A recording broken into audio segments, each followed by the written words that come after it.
and one of the very best young English coaches as his number 2. Viral besar hingga Eropa.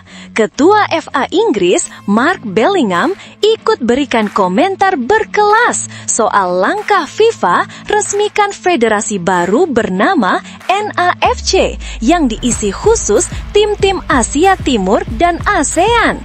Bahkan dukung dan apresiasi penuh keputusan FIFA yang hancurkan mafia AFC. Wah, benarkah demikian? Yes, mantap! Kejutan besar hampiri timnas.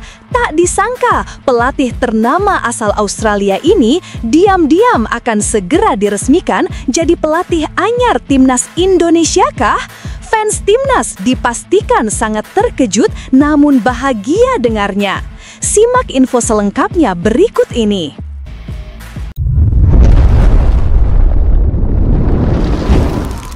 Sebelumnya mohon subscribe channel ini dulu supaya nggak ketinggalan berita terupdate Timnas Indonesia. Langkah FIFA yang resmi membentuk federasi sepak bola baru bernama NAFC, North Asia Football Confederation, mengguncang dunia sepak bola internasional. Federasi baru ini menjadi wadah bagi negara-negara kuat dari Asia Timur dan Pasifik seperti Jepang, Korea Selatan, Korea Utara, Australia, Indonesia, dan Tiongkok yang memisahkan diri dari AFC, Asian Football Confederation, yang kini hanya menaungi negara-negara dari Asia Barat. Namun, yang paling mengejutkan datang dari komentar Ketua Federasi Sepak Bola Inggris FA, Mark Bellingham, yang secara terbuka memberikan dukungan besar terhadap langkah bersejarah FIFA tersebut. Dalam pernyataannya, Bellingham menyebut keputusan FIFA sebagai revolusi positif bagi masa depan sepak bola Asia dan dunia. Mark Bellingham tak menutupi kekagumannya atas keputusan FIFA yang akhirnya berani mengambil tindakan tegas terhadap ketimpangan yang selama ini dirasakan oleh banyak negara Asia Timur. Menurutnya, pembentukan NAFC adalah tonggak baru yang akan mengubah wajah sepak bola Asia menjadi lebih adil, bersih, dan kompetitif. Ini adalah langkah luar biasa dari FIFA. Selama ini, kita tahu banyak negara Asia Timur yang bekerja keras untuk berkembang, namun seringkali mereka harus menghadapi sistem yang tidak seimbang, ujar Bellingham dalam wawancara bersama The Guardian.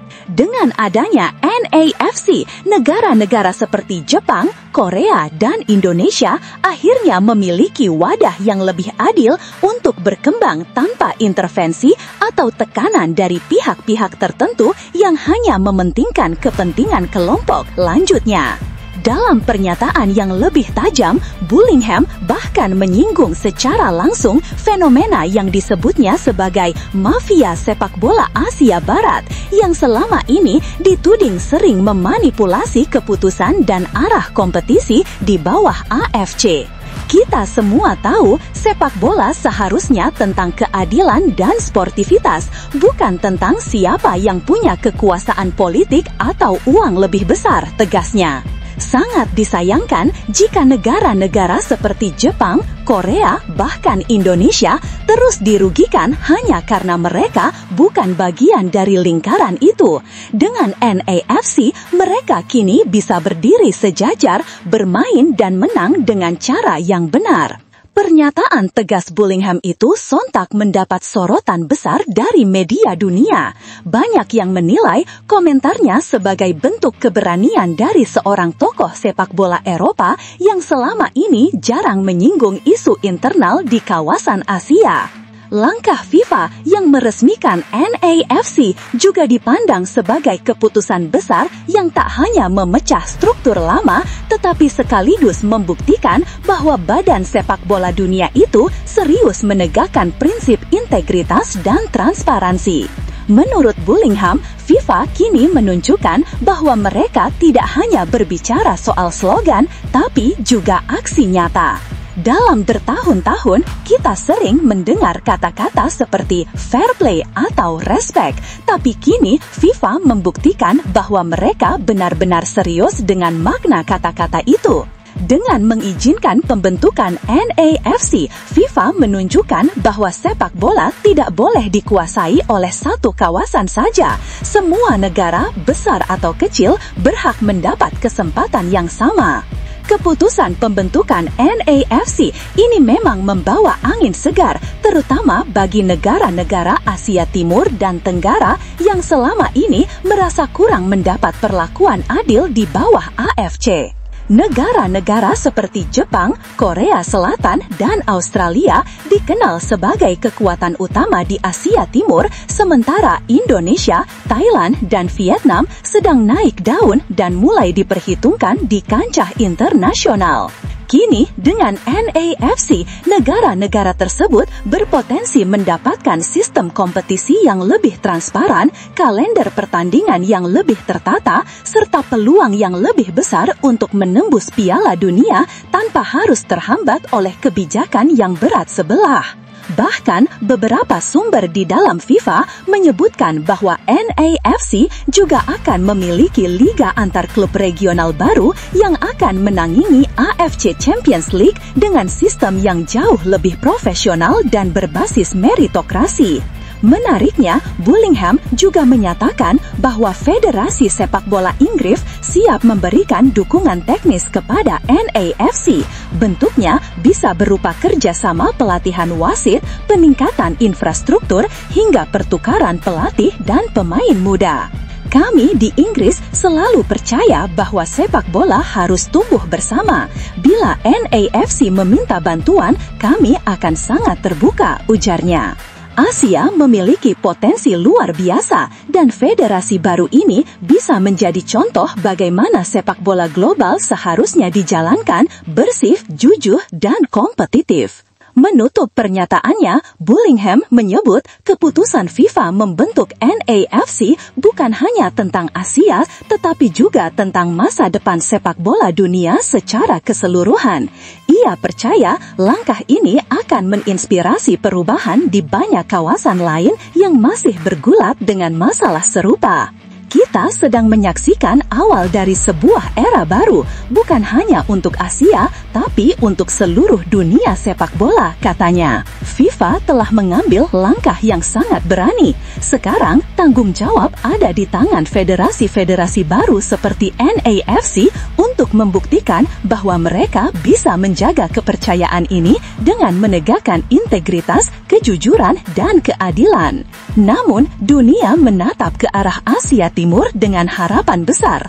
Apakah NAFC benar-benar mampu menjadi contoh bagaimana sepak bola dijalankan dengan bersih dan profesional? Dan akankah langkah ini menjadi inspirasi bagi kawasan lain untuk menuntut keadilan yang sama? Namun, tunggu dulu, setelah admin telusuri secara mendalam bahwa berita di atas adalah karangan belaka dan hoaks, ini sebagai edukasi supaya penonton lebih jeli dalam memilih berita.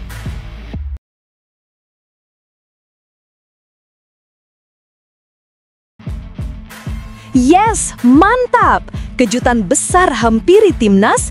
Tak disangka pelatih ternama asal Australia ini diam-diam akan segera diresmikan jadi pelatih anyar timnas Indonesia kah? Fans timnas dipastikan sangat terkejut namun bahagia dengarnya. Simak info selengkapnya berikut ini.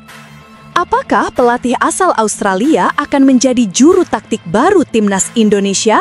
Pertanyaan besar itu kini mulai ramai diperbincangkan publik sepak bola nasional setelah PSSI resmi menghentikan kerjasama dengan Patrick Kluivert, pelatih asal Belanda, pada Kamis 16 Oktober 2025. Kepergian Kluivert memang menimbulkan tanda tanya besar di kalangan pencinta sepak bola tanah air. Setelah kegagalan timnas Indonesia di kualifikasi Piala Dunia 2026, publik kini menunggu siapa sosok yang akan dipercaya untuk membangkitkan kembali semangat Garuda yang sempat meredup. beberapa nama pelatih top mulai digaungkan oleh penggemar sepak bola Indonesia. Di antaranya ada Timur Kapade dari Uzbekistan, Hussein Amuta dari Maroko, hingga kemungkinan kembalinya Shin Tae-yong, pelatih asal Korea Selatan yang pernah membangun fondasi kuat bagi timnas Indonesia. Banyak pengamat menilai sebaiknya PSSI mencari pelatih yang sudah terbiasa dengan atmosfer dan kultur sepak bola Asia. Hal itu dinilai penting karena pelatih yang memahami karakter pemain Asia diyakini lebih cepat beradaptasi dan efektif membentuk tim yang solid dalam waktu singkat. Selain nama-nama yang telah disebutkan, kini muncul satu sosok yang dianggap ideal untuk menangani skuad Garuda, Ange Postecoglou, pelatih asal Australia berdarah Yunani. Postecoglou bukanlah nama asing di dunia sepak bola internasional. Ia pernah menorehkan jejak gemilang di berbagai level kompetisi, baik di Asia maupun Eropa. Di Asia, ia sukses besar saat menukangi klub-klub seperti Brisbane Roar, Melbourne Victory, Yokohama F. Marinos, hingga timnas Australia. Momen paling bersejarah dalam karirnya terjadi pada Piala Asia 2015 ketika Postecoglou membawa Australia menjadi juara, sebuah pencapaian yang hingga kini masih dikenang oleh publik sepak bola negeri kanguru. Setelah sukses di Asia, Postecoglou melanjutkan karirnya di Eropa dan berhasil menorehkan prestasi mengesankan. Ia membawa Celtic FC menjadi juara Liga Skotlandia 2 musim berturut-turut sebelum kemudian mengantarkan Tottenham Hotspur menjuarai Liga Eropa 2024-2025. Meski saat ini berstatus tanpa klub setelah dipecat oleh Nottingham Forest pada akhir pekan lalu, reputasinya di mata dunia sepak bola tetap sangat tinggi. Kombinasi pengalaman di Asia dan Eropa menjadikan Postecoglou sebagai salah satu kandidat yang paling menarik untuk dipertimbangkan oleh PSSI. Jika masih ada yang ragu, cukup lihat bagaimana timnas Malaysia tampil luar biasa di bawah asuhan pelatih asal Australia, Peter Klamovski.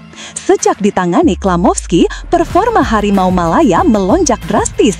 Dari 7 pertandingan, mereka mencatat 6 kemenangan dan 1 hasil imbang. Berkat hasil impresif tersebut, Malaysia kini hanya selangkah lagi memastikan tiket ke Piala Asia 2027.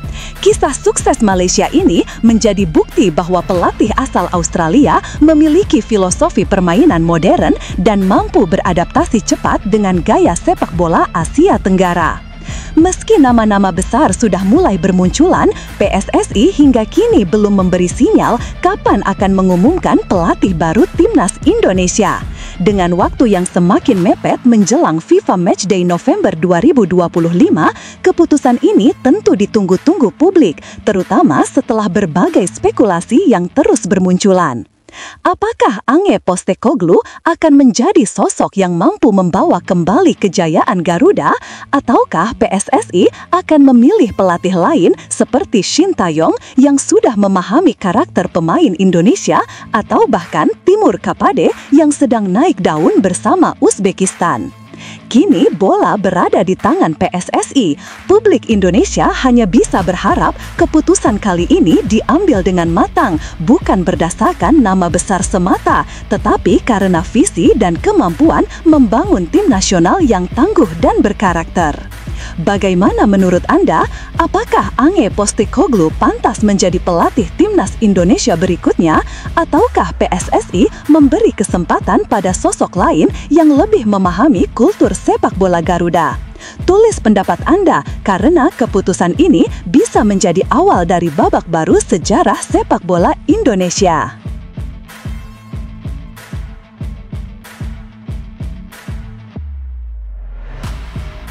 PSSI hingga kini masih belum juga mengumumkan siapa sosok yang akan menggantikan Patrick Kluivert sebagai pelatih kepala timnas Indonesia setelah pelatih asal Belanda itu resmi diberhentikan melalui kesepakatan bersama. Sebagaimana diketahui, keputusan tersebut diambil menyusul kegagalan timnas Indonesia menembus Piala Dunia 2026. langkah skuad Garuda terhenti di putaran keempat kualifikasi Piala Dunia 2026 zona Asia setelah 2 kekalahan menyakitkan dari Arab Saudi dan Irak memupus harapan seluruh publik tanah air. Kegagalan itu bukan hanya menimbulkan kekecewaan besar di kalangan supporter, tetapi juga membuat PSSI berada dalam tekanan besar untuk segera menata ulang arah perjalanan tim nasional. Kini, publik menanti dengan penuh penasaran, siapa pelatih baru Garuda selanjutnya? Sejumlah nama besar kini mulai dikaitkan dengan kursi panas pelatih timnas Indonesia. Salah satu kandidat terkuat adalah Shin Tae-yong, sosok yang sebelumnya sukses membangun fondasi kuat selama 5 tahun di tanah air. Menariknya, Shin secara terbuka menyatakan kesediaannya kembali melatih timnas Indonesia meskipun sempat meninggalkan tim sebelum era Kluivert dimulai. Nama lain yang tak kalah menarik adalah Timur Kapade, legenda sepak bola Uzbekistan yang baru saja mencatat prestasi gemilang dengan membawa negaranya lolos ke Piala Dunia 2026. Kapade juga mengaku tertarik menangani timnas Indonesia karena menilai skuad Garuda memiliki potensi besar jika dikelola dengan baik.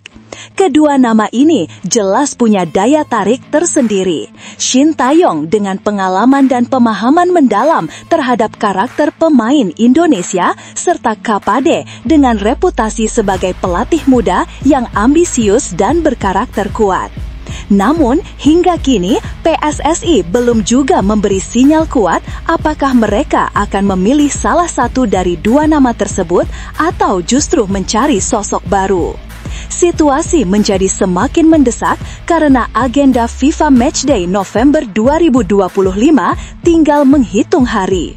Dalam waktu kurang dari 20 hari, timnas Indonesia harusnya sudah memiliki pelatih tetap untuk memimpin laga uji coba internasional berikutnya. Namun, kenyataannya PSSI masih harus memutuskan 2 langkah penting sekaligus, menunjuk pelatih baru dan menentukan lawan uji coba bagi skuad Garuda di kalender FIFA mendatang. Kedua hal ini sangat krusial untuk mengembalikan kepercayaan publik terhadap performa tim nasional yang sempat merosot. Menurut sumber internal, PSSI kini tengah mempertimbangkan 2 opsi strategis. Menunjuk pelatih baru secara permanen dalam waktu dekat meskipun persiapan relatif singkat. Dalam skenario ini, Shin Tae-yong dianggap pilihan paling realistis karena ia sudah memahami karakter para pemain dan sistem sepak bola Indonesia, sehingga tidak memerlukan waktu adaptasi panjang. Menunjuk pelatih sementara sambil mencari kandidat terbaik untuk jangka panjang. Opsi ini dianggap lebih aman jika PSSI ingin melakukan seleksi lebih hati-hati tanpa terburu-buru mengambil keputusan permanen.